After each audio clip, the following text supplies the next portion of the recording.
It's my first time in China, and I'm fond of what I see.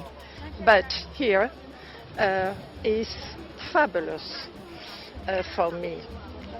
Vos vêtements, your clothes, are so beautiful, and your kindness for us is very amazing for me.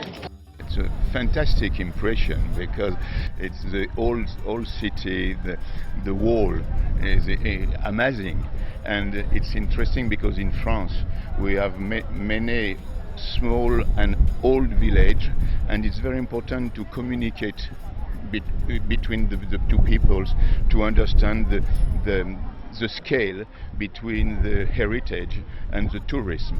And when I see the clothes like that, which are marvelous, and when I remember all my life the welcome of this morning.